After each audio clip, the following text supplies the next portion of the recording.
4 رکعت نماز نفل اس ترکیب سے پڑھیں کہ ہر رکعت میں الحمد کے بعد آیت الکرسی 1 بار اور سورہ اخلاص 3 بار پڑھیں، اور نماز سے فارغ ہو کر 100 مرتبہ سورہ اخلاص پڑھیں، گناہوں سے پاک ہوگا اور بخشت میں بے انتہا نعمتیں ملیں گی۔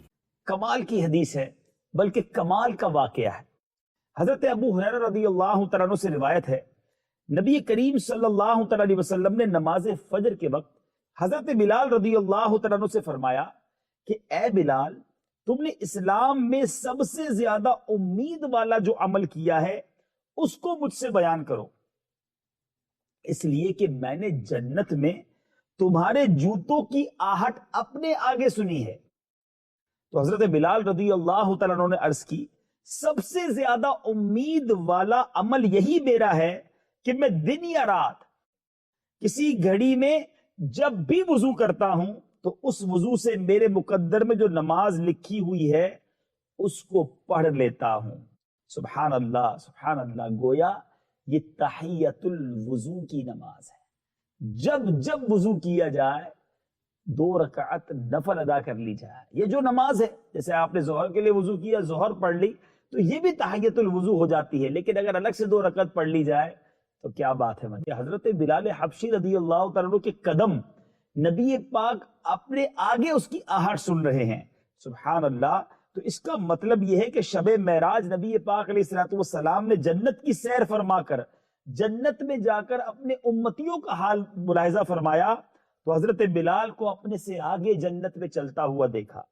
حضرت بلال رضی اللہ تعالیٰ عنہ کا جنت میں نبی پاک علیہ الصلوۃ والسلام سے آگے آگے چلنا یہ کوئی بے ادبی کی بات نہیں ہے۔ بادشاہ کے کچھ خادم بادشاہ کے آگے آگے بھی چلتے ہیں، کچھ پیچھے بھی چلتے ہیں۔ مثلا نقیب اور چوبدار آگے چلا کرتے ہیں، اور یہ دونوں بادشاہ کے با ادب خادم ہی ہوا کرتے ہیں۔ سبحان اللہ۔ اس حدیث پاک میں حضرت بلال حبشی رضی اللہ تعالیٰ عنہ کے بلند درجے کا بھی پتہ چلتا ہے کہ وہ جنت میں نبی پاک علیہ الصلوۃ والسلام کے نقیب بن کر حضور کے آگے آگے، سبحان اللہ، نبی پاک علیہ الصلوۃ والسلام کی آمد کا گویا اعلان کرتے کرتے ہوئے چلیں گے۔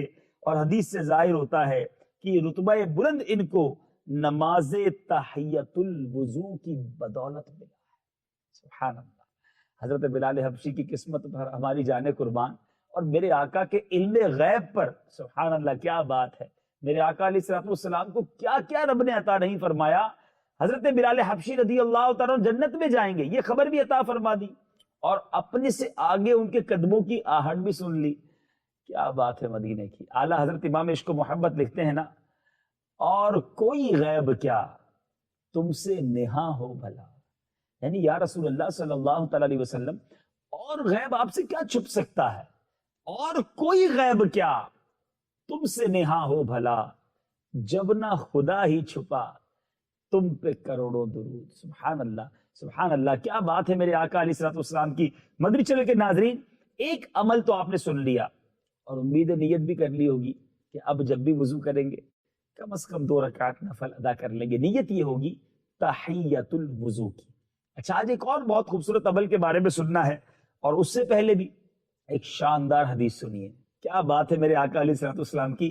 ایک طرف ایک حدیث میں آپ نے علم غیب کے بارے میں سنا، نبی پاک علیہ الصلوۃ والسلام کو اللہ تعالیٰ نے کیسا کیسا علم عطا کیا وہ سنا، اب اختیار کیسے عطا کیے۔ حدیث پاک میں عقیدہ بھی مضبوط ہوگا اور جنت میں جانے والا عمل بھی پتہ چل جائے گا۔ حضرت ربیعہ بن کعب رضی اللہ تعالیٰ عنہ سے مروی ہے کہ انہوں نے رسول پاک صلی اللہ تعالیٰ علیہ وسلم کے ساتھ وہ خدمت کیا کرتے تھے۔ فرماتے میں ساتھ رات گزارتا تھا تو میں وضو کا پانی اور آپ کی ضرورت کی چیزیں مسواک وغیرہ لایا تو نبی پاک علیہ الصلوۃ والسلام نے فرمایا جو چاہو مجھ سے مانگ لو۔ سبحان اللہ سبحان اللہ۔ میرے آقا نے کیا فرمایا کہ سل، مانگ لو، جو مانگنا ہے مانگ لو۔ تو کہتے ہیں میں نے کہا کہ میں جنت میں آپ کی خدمت گزاری مانگتا ہوں۔ نبی پاک علیہ الصلوۃ والسلام سے جنت میں ساتھ مانگ لیا۔ پیارے آقا علیہ الصلوۃ والسلام نے فرمایا کیا اس کے علاوہ اور کوئی چیز نہیں؟ تو میں نے کہا بس یہی کافی ہے۔ کیا بات ہے صحابہ کرام کی، جانتے تھے کہ نبی پاک کو نبی پاک سے مانگ لیا، تجھ سے تجھی کو مانگ لوں، 100 سوالوں سے یہی ایک سوال اچھا ہے۔ پیارے آقا علیہ الصلوۃ والسلام نے فرمایا تم اپنی دلی مراد کے لیے کثرت سجود سے میری مدد کرتے رہو.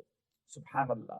میرے میٹھے اسلامی بھائیو، ایک اور حدیث پاک حضرت جابر بن سمورہ رضی اللہ تعالیٰ عنہ سے مروی ہے کہ ایک جوان نبی پاک علیہ الصلوۃ والسلام کی خدمت کرتا تھا اور آپ کی ضروریات میں ہاتھ بٹایا کرتا تھا. نبی پاک علیہ الصلوۃ والسلام نے اس سے فرمایا کہ تم مجھ سے اپنی کسی حاجت کا سوال کرو. تو اس نے کہا کہ آپ اللہ عز و جل سے میرے لیے جنت کی دعا مانگے. یہ سن کر نبی پاک علیہ الصلوۃ والسلام نے اپنا سر اٹھایا اور ایک سانس کھینچ کر ارشاد فرمایا ہاں مگر اس شرط کے ساتھ تم بکثرت سجدے کرتے رہو. یہ دو حدیثیں سنی ہے میرے بیچ اسلامی بھائیوں آپ نے. اس میں پیارے آقا علیہ الصلوۃ والسلام کی اتھارٹی، نبی پاک کے اختیارات کا پتہ چل رہا ہے. سبحان اللہ. اس عنوان کی دونوں حدیثوں میں پیارے آقا علیہ الصلوۃ والسلام نے اپنے دونوں صحابیوں سے فرمایا کہ تم لوگ اپنی حاجتوں کا سوال کرو. چنانچہ دونوں صحابہ نے اپنی اپنی حاجتیں نبی پاک علیہ الصلوۃ والسلام سے عرض کی. پیارے آقا علیہ الصلوۃ والسلام نے دونوں کی مرادیں پوری فرما دی. اس سے صریح طور پر، واضح طور پر یہ ثابت ہوتا ہے کہ پیارے آقا علیہ الصلوۃ والسلام سے اپنی حاجتوں کو طلب کرنا، اپنی مرادوں کو مانگنا بلا شبہ جائز اور درست ہے، بلکہ سنت رسول اور طریقہ صحابہ ہے. پیارے آقا علیہ الصلوۃ والسلام نے آفر کیا تھا نا کہ مانگو کیا مانگتے ہو، اپنی حاجتوں کا سوال کرو. اچھا، پہلی حدیث سے یہ بھی ثابت ہوا کہ اپنے کسی امتی کو جنت عطا فرما دینا یہ نبی پاک علیہ الصلوۃ والسلام کے قبضہ و اختیار میں ہے. ورنہ پیارے آقا علیہ الصلوۃ والسلام حضرت ربیہ سے کہہ دیتے کہ جنت تو میرے اختیار میں نہیں ہے، مگر آپ نے یہ نہیں فرمایا بلکہ ان کی مراد پوری فرما دی. نہ صرف جنت بلکہ جنت میں وہ محل جو رب العالمین نے خاص رحمت للعالمین صلی اللہ تعالی علیہ وسلم کے لیے تیار فرمایا ہے، حضرت ربیہ کو عطا فرمایا. کیونکہ خدمت گزاری تو جب ہی ہو سکتی ہے نا کہ جب خادم و مخدوم دونوں ایک ہی محل میں رہتے ہوں. خادم کہیں اور رہتا ہو، مخدوم کہیں اور. مخدوم اس کو کہتے ہیں جس کا خادم ہو. تو خادم اور مخدوم اگر ساتھ رہیں گے تبھی تو خدمت ہو سکے گی نا. تو پیارے آقا علیہ الصلوۃ والسلام کو رب نے کیسے اختیارات دیے. اہل سنت کا یہ عقیدہ ہے، مدنی چینل کے ناظرین غور سے سن لیجئے.